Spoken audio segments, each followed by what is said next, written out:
그래서 오늘 초대교회가 아주 걱정스러웠던 것은 1세기에 소위 이단이 창궐해가지고, 특별히 삼위일체 이단, 성부, 성자, 성령 삼위일체 하나님을 아들을 그냥 훌륭한 인간 중에 인간으로 하고, 성령을 무슨 인간의 영에 비슷하니 이렇게 할 때 터틀리안이라고 하는 위대한 그 당시 교부가 이 삼위일체 신앙을 정립하는 거예요. 그래서 사람이 어떻게 하나님을, 인간의 것으로 하나님을 설명할 수는 없어요. 인간의 것 가지고 어떻게 하나님을 설명할, 창조주 하나님을 피조물이 설명할 수 있겠어요? 새신자에게 하나님은 아버지다 그러니까 뛰쳐나가더라는 거예요. 아니, 하나님의 아버지인데 왜 뛰쳐나가냐? 나는 그런 아버지는 싫다는 거예요. 술 잡수고 두드러 패고, 그렇게는 자기 아버지같이 하나님을 생각을 하는 거예요. 그러니까 모든 인간의 설명은, 비유는 온전치는 못해요.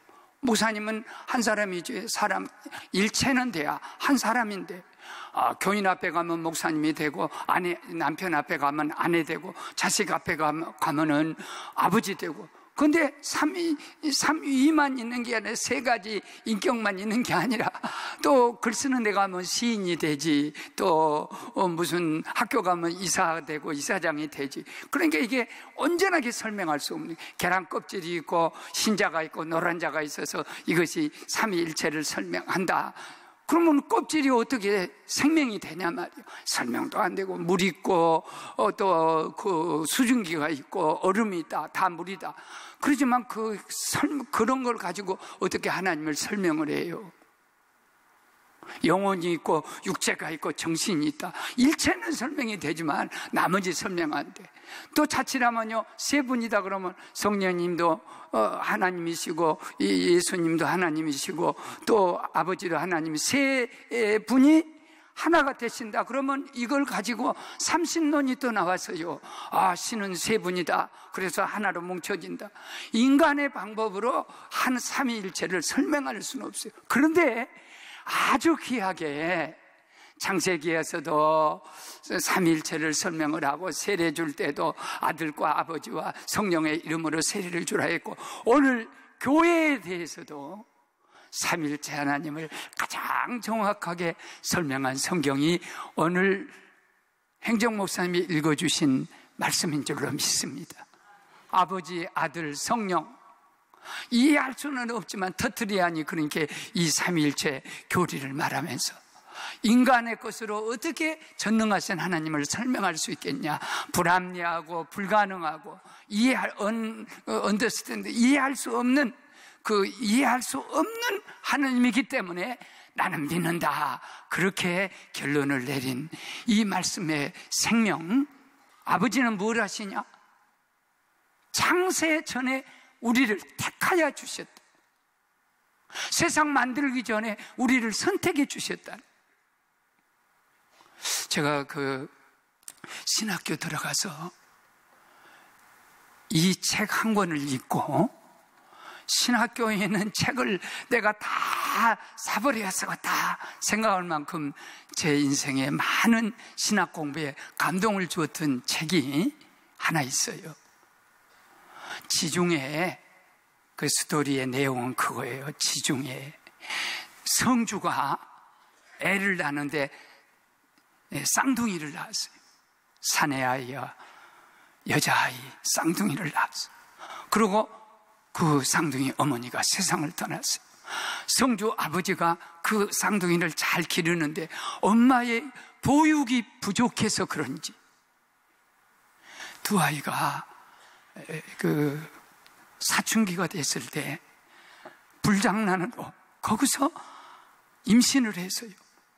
그런데 중세시대에 얼마나 그 낙태란 것이 무서운 죄였던지, 근친상간을 통해서 태어난 이 임신한 아이지만 낙태는 못하는 거예요. 죽었다 깨어나도 못하는 거예요. 그래 아이를 낳자마자 사내 아이를 낳았어요. 그 쌍둥이 아이들을 내쫓아 보냈습니다. 그리고 그 쌍둥이 아이를 전통에다가 이 아이의 역사, 이 아이는 저주받은 아이입니다. 그리고 지중해 바다에다 뗏목에 튀어서 보내버렸어요. 어부가 그 아이를 주워다 전통에 옆에 통 속에 있는 내역을 딱 읽고 하나님이 우리 집에 보냈나 보다. 그리고 아들 삼아서 17년 동안 어부로 길러요.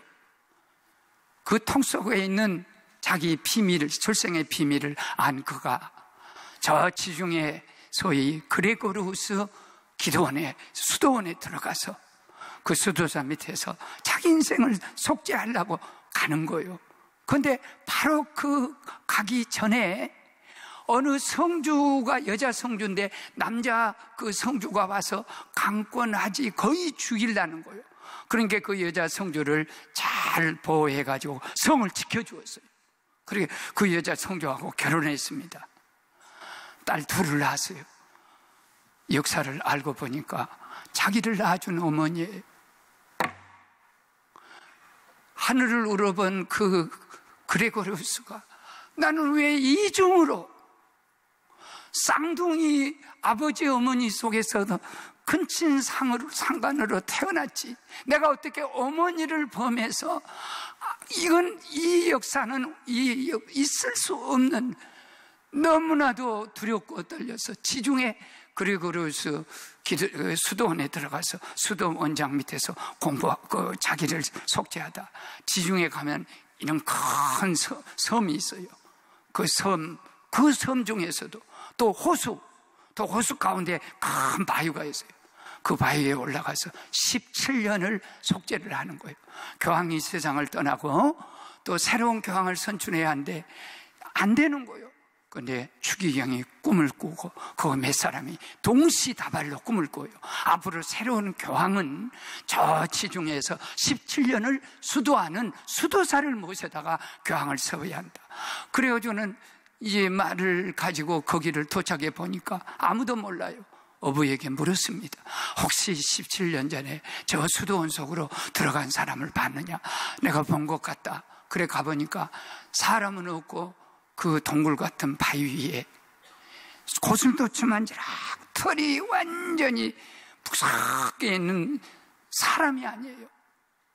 하나님이 분명히 이곳으로 가라 했는데 당신이 사람이면 대답을 하고 사람 아니면 그대로 있으 했더니 사람이요. 그 말을 하니까 가서 하나님이 어떻게 고슴도치같이 돼버린 사람을 데려다 교황으로 세우라 한가 하고 가서 붙잡고 이발도 시키고 모든 걸 시켜놓으니까 얼굴에서 영적인 광채가 나는 거예요.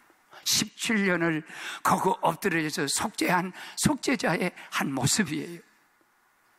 교황으로 딱 세워놓고 결국은 그의 자기 그 근친 이렇게 엉클어졌던 그 어머니도 딸 둘을 데리고 위대한 교황이 탄생했다 하는 데 가서 속죄받으러 갔다가 모두가 눈빛을 마주치면서 인간의 이 세상의 모든 다 인연을 오직 하나님의 은혜 하나에 끊어버리고 그리고 그 길을 잘 갔던 그레고리우스 교황 1세의 전기를, 그의 스토리를 소설로 해서 중세에서 가장 위대한 독일의 토마스만 작가, 토마스만이 노벨 문학상을 받으면서 이 작품을 우리에게 남겼고, 제가 40여 년 전에 도서관에서 읽었던 이 작품이 제게 어떤 감동을 주었냐면,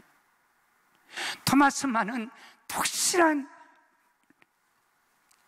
천주교 신자로서 그가 성경을 읽다가 어떤 것에 고뇌를 가졌냐면, 어떻게 시아버지를 통해서 다말이 베레스와 셀라를 낳아서 예수 그리스도의 초상의 족보 속에 들어가며 어떻게 몸 팔던 창녀 기생, 여리고 기생 라합이 유대 지파의 살몬을 만나서 보아스를 낳아가지고 어떻게 그 속에서 예수 그리스도의 역사가, 피의 역사가 이루어지며 이방 여자 누시 어떻게 보아스를 만나가지고 거기서 나온 다윗의 후손 중에 예수 그리스도가 나온 밧세바는 어떻습니까? 남편 전쟁터에서 죽게 하고 임금과 간통하고 그 속에서 아이를 낳은 것이 솔로몬이에요. 손가락질 받고 피가 더러운 도저히 이 땅에, 그런데 그가 왕의 혈통을 이어가며 예수의 족보 속에 들어가요. 토마스만은 이 성경의 역사를 자기의 신앙을 가지고 하나님이 선택한 사람, 하나님이 택한 사람은 그가 어떤 조상을 가졌든지 어떤 피 속에서 간통을 했든지 아니면 그 속에서 성폭행을 당해서 태어났든지 근친상을 통해서 태어났든지 선택된 인간은 영원히 하나님께서 버리지 않는다는 거. 우리는 적어도 트라이앵글 내지는 트리니티를 기억해, 삼위일체를 기억해야 합니다. 삼각관계를 기억해야 합니다. 혹시 여러분 예수 믿고 구원받았습니까?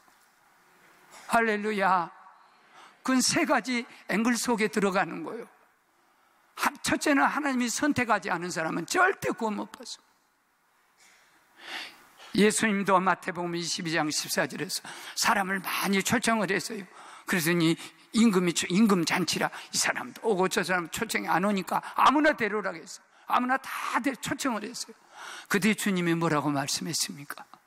하늘나라는 초청받은 사람은 많다. 그러나 택한 사람은 많지 않다고. 우리가 선택받지 않으면 절대 구원 못 받습니다. 그런데 선택받은 사람은 믿지 않으면 절대 선택받아야 구원을 받고 믿어야 구원을 받고 전도하지 않으면 절대 믿을 수가 없습니다. 어떻게 예수 그리스도를 전해듣지 않고 우리가 알 수 있겠습니까? 그렇기 때문에 전도와 그리고 선택과 믿음은 트라이앵글이에요. 삼각이에요. 트리니티, 삼위일체예요. 다 관계가 있는 거예요. 영과 육과 정신이 관계가 있는 것처럼 내가 믿은 것은 전도해서 믿었고 내가 믿을 수 있는 것은 하나님이 선택해 주셨습니다. 그렇기 때문에 우리가 전도하라고 하고 우리가 사람을 찾아요. 무엇보다도 작은 선택으로 목사님이 왜 37년 전에 여기 왔냐면 하나님이 나를 이 교회를 평생 동안 섬기도록 택하여서 여기를 왔고 여러분도 장로로 택함을 받았고 지휘자로 택함을 받았고 성가대로 택함을 받았고 하나님이 우리를 택해서 이 교회를 섬기게 한 줄로 믿습니다. 할렐루야. 두 번째는 이 아드님 되신 예수 그리스도는 무슨 일을 하셨냐? 그 위가 어떤 그 위치에서 일을 하셨냐? 한 분이신데 그분은 아들이신 주님이 하나님의 아들 되게 하셨다. 오늘 성경이 그렇습니다. 창세전에 그리스도 안에서 우리를 택하사 우리로 사랑 안에서 그의 앞에 거룩하고 흠이 없게 하시려고 그 기쁘신 뜻대로 우리를 예정하사 그리스도 예수로 말미암아 자기의 아들이 되게 하셨으니 예수가 아니면 우리가 아들이 아니면 아들 될 수 없다는 거예요. 하나님이 창세전에 우리 같은 거 머릿속에 다 택하여 주신 거, 이 택하여 주신 은혜는 참 여러 가지로 이제 첫날을 두고 말해도 한이 없어요. 우리가 여기 목사님이 설 수 있었던 것은 소위 아버지 몸속에 들어있는 창세전에 소위 생명체 1억 아버지 몸속에는 1억 개의 그 세포가 생명세포가 있어요. 그래 1억 개의 생명세포가 그 중에 하나만 내가 택함을 받는 거예요. 엄마는 난자라는 어마어마한 덩어리가 있어요. 그런데 아빠의 1억 개의 그 DNA 세포 핵 하나하고 엄마의 이만한 축구공같이 생긴 덩어리같이 생긴 그 난자의 덩어리, 그 중에 난자 하나가 딱만 나고 나머지는 생리로 다 빠져나가는 거예요. 이건 하나님의 신비입니다. 과학이 설명하는, 생리학에서 설명하는 신비입니다. 그 둘이 만나서 내가 된 거예요. 수십억 수천억 되는 사람 속에서 내가 택해서, 하나님이 나를 택해서 오늘 여기 세우신 거예요. 그렇기 때문에 이걸 찬양 안 할 수가 없는 거예요. 예수님의 은혜는 얼마나 크냐면, 예수님이 아들이기 때문에 우리를 아들 되게 하신다는, 그 원숭이는 원숭이를 낳지요, 고씨는 고씨 후손을 낳지요, 또 무슨 김씨는 김씨 후손을 낳지요. 그 성씨도 여러분이 많이 계세요. 그런 성의 씨족을 딱 따라서 오는 것처럼 아들이 아니면, 아들을 통하지 않으면 절대로 우리가 하나님의 아들이 될 수 없습니다. 하나님의 아들이 된다는 게 뭡니까? 예수 피로 발라주신 거예요. 예수 피로 씻어서 우리를 아들 되게 하신 거예요. 그러면 피로 씻음 받은 아들은 어떤 하나님의 기업이 된다 그랬어요. 오늘 여기요, 사업가들이 혹시 오신지 몰라요. 사업은 생명이에요. 여러분, 가축을 한번 키워보십시오. 저도 토끼도 키고 닭도 키고 돼지도 키웠는데 그 한 마리 한 마리가요, 자식이에요. 그걸 소홀히 한 사람이 어디에 있어? 사업을 소홀히 한 사람이 어디에 있어? 그건 자기 자식이에요. 이렇게 그만큼 하나님께서 우리를 기업으로 삼는데, 더 중요한 것은 상속자라는 거예요. 아들이면, 후사이면 그리스도와 함께한 상속, 하나님의 상속자니 그와 함께 영광을 받기 위하여 고난도 받아야 할지니라. 누가서 8장 15절. 그래, 내가 맨날 광복절이라 해요. 광복절을 읽어봐라. 누가서 8장 12절부터 15절까지 읽어봐라. 우리가 하나님의 자녀다 말이야. 누구와 함께하니? 그리스도와 함께한 하나님의 아들이다. 아들에게는 어떤 복을 주시냐? 상속자의 복을 주시는 것. 오늘 우리 신앙 중에 믿음 없는 자가 되지 말고 믿음 있는 자가 되어라. 믿음이 큰 자가 되라. 작은 자가 되지 마라. 죽은 믿음 갖지 말라. 그렇게 시시하게 살지 말라 하는 이유는 하나님 안에 어마어마한 저와 여러분을 위한 유산이 숨겨져 있는 줄로 믿습니다. 우리가 운다든지 징징거린다든지 낙심한다든지 어떤 벽 앞에서 다 주저앉은다든지 자기가 누군지를 몰라요. 자기가 지금 누군지, 하나님이 얼마나 큰 것을 가지고 있는지 몰라요. 얼마든지 기도로, 예수 이름으로, 왜? 예수로 말미암아 아들 됐으니까 예수와 똑같은 동격의 은혜를 상속자로 주시는데, 예수님은 맏아들이 되고 영어 성경에는 우리를 양자로 삼으셨다. 그 사랑하는 그 상속자에게 로마서 8장은 5가지를 약속합니다. 이걸 잊어버리면 우리가 실망합니다. 어려운 일을 당하면 낙심합니다. 첫째는 대적자가 없는 거예요. 내 뒤에는 하나님이 계신 거예요. 누가 하나님이 위한 사람을 대적할 수 있게? 사탄이 대적하나요? 그 다음에 아들을 아낌없이 내주신 이가 아들과 함께 어째서 모든 걸 주지 않겠느냐? 주신다는 약속이에요. 세 번째 약속은 아무도 너를 고발하지 못하는, 어디서 혹시 여러분 정죄를 받거든, 누구 정죄해도 안 돼요. 우리가 누구 보고 누구를 어쩌고 저쩌고 그렇게 하는 거 아니에요. 그럼 상속자예요. 지금 그가 연약한 중에 있지만은 그를 정죄할 수 없어요. 또 고발해서도 안 돼요. 정죄받지도 않습니다. 무엇보다도 예수 그리스도 안에 있는 하나님의 사랑에서 너를 끊을 수 없느니라. 하나님 사랑에서 안 끊어지면 되는 거지. 아무도 질병이 끊었습니까? 죽음이나 칼이나 권세나 밖에 어떤 것이 끊을 수 있겠습니까? 너는 누구냐? 너는 누구냐? 돈 내고 받는 것이 아니요, 나는 하나님의 상속자다. 돈 갖고 받으러 가면 우리는 상속자 못 되는 거예요. 아들이기 때문에 받습니다. 딸이기 때문에 받습니다. 나는 아무것도 아닙니다. 그러나 하나님의 아들이요 상속자입니다.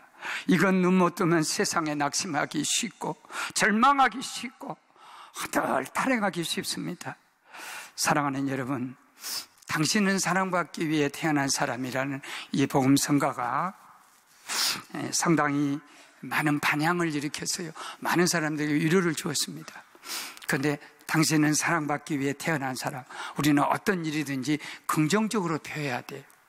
이걸 우리는 긍정적으로 표현해야 합니다. 당신은 사랑받기 위해 태어난 사람, 당신은 부자 되기 위해 태어난 사람, 당신은 건강하기 위해 태어난 사람. 나한테는 그게 해당하죠. 여러 가지 약한 중에 있지만 누가 당신은 건강하기 위해 태어난 사람. 내가 병동에 이렇게 누워서 사냐 죽냐, 그런데 손녀딸 5살 먹은 애인가 3살 먹은 손녀가 와서 그냥 말도 제대로 못한 것이 나를 가르치면서 단지는 사랑받기 위해 태어난, 벌떡 일어나세요. 그게 굉장히 우리에게 감동을 줍니다. 그 다음에 당신은 부자 되기 위해 태어난 사람. 얼마나 기분 좋아요. 누가 그래 보십시오. 당신은 가난뱅이 되기 위해 태어난 사람. 저리 가라잉. 그런데 이거는 형용사예요. 형용사와 명사를 구별해야 돼. 그것은 이렇게 소위 말하면 수식하는 거예요. 이 명사가 대명사 될 수도 있어요. 우리의 명사는 뭡니까? 당신은 하나님의 아들이요, 당신은 하나님의 딸이요, 당신은 하나님의 상속자요. 이게 명사요, 명사가 대명사가 되는 거예요. 세상의 모든 것 위로 좋습니다. 위로도 좋습니다. 아니에요. 하나님은 해결하시는, 치료하시는 거예요. 아픈 사람 위로해 줄 수 있어요. 하나님이 고쳐주고 위로할 수 있어요. 그러나 하나님 위로가 아니에요. 그 이상이에요. 치료예요. 그래서 우리 모두가 이 일도, 일본의 그 어떤 작가가 한국의 양반론을 아주 좋게 평가하는 수필이 하나 있어요. 오래전에 제가 읽었는데, 한국의 위대한 점은 유교가 갖다 준 것은 양반론이다 그랬어요. 양반은 어떻습니까? 가난한 티를 안 내요. 못 먹었어도요, 품위 있게 꼭 고기 먹은 것처럼 이빨새를 이렇게 휘비고, 또 이런 옷에 떨어져 불을 만나서 떨어지면 너무 가난하기 때문에 하얀 천이 없으니까, 같은 천이 없으니까 비슷한 이런 천을 여기다 딱 하면 사람이 웃음거리죠. 절대 부끄럽게 생각 안 해요. 가난해도 못 먹어도 자존심을 절대 잃어버리지 않아요. 한국 사람이, 그래서 일본이 한국을 점령 못한다, 정신적으로 못한다는 거. 그건 뭐냐면 소위 말하면 신분의식이에요. 한국에 양반이라는 신분을 갖고 있습니다. 이 신분에 절대 흐트러지지 않게 어디 가서 이렇게 안 한다는 거예요. 그러니 일본이 한국의 이 양반 정신, 이 도도한 신분의 정신을 이렇게 짓밟을 수 있겠냐? 맞습니다. 우리는 하나님의 자녀의 신분을 가졌습니다. 아무리 어렵고 우리가 지금 가난하고 또는 병이 들고 어떤 어려움 속에 있다 할지라도 하나님의 자녀의 신분의 이 영광을 잃어버리면 안 된다. 하나님을 찬양할 수 있기를 바라요. 그래서 찬양하는 거예요. 찬송해라, 찬송해라. 그래서 하나님을 찬송하는 거예요. 그리고 성령 하나님은 무슨 일하지? 인쳐주신 거예요. 이 인친다는 말에 참 재밌어요. 이 인친다, 성령이 너를 인쳐주신다. 그렇게 도장 찔른다는 거예요. 인친단 말이요, 그 원문이 무슨 뜻이냐면 예수님을 그 감옥 그 동굴 속에 3일 동안 여놓고 시자의 인을 딱 쳐가지고, 그렇게 시자가 아니면 이걸 못 듣는 거예요. 이 인봉 안에는 예수님의 시체가 죽어 있는 시체를 거기다 했을 때 썼던 이 소위 말하면 스포라키조라는 이 인을 친다는 거예요. 그래서 성령이 봉투에다 비밀을 다 이렇게, 여기 손수건이 비밀이에요. 그래갖고 딱 여기다 도장을 딱 박아서 그런데 이런 뜻이 소위 인을 친다는 뜻인데, 고린도 후서 1장 20절은 보증이에요. 인은 성령 자신이 인이세요. 그러니까 생각해 보십시오. 우주를 창조할 때 태초에 하나님이 천지를 창조하시니라 그럴 때 그때 완전히 물덩어리였어요. 그런데 성령이 딱 품는 거예요. 그리고 더 한 단계 올라가면 독수리같이 그 위를 이렇게 나풀거리는 거예요.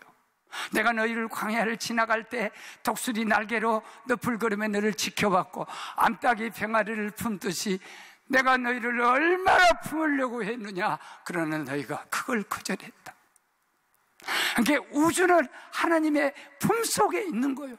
성령이 우리를 인쳐준단 말은 지금도 성령이 우리를 그 가슴 속에다 봉인해, 계시록을 봉인해가지고 이걸 요한이 울었습니다. 왜 인봉을 뗄 자가 없어서 이 내용이 무엇인지를 알 자가 없어요. 울지 말라. 그리스도가 뜯어준다. 그래서 성령이 저와 여러분을 품고 계실 때 저와 여러분은 성령의 비밀이세요.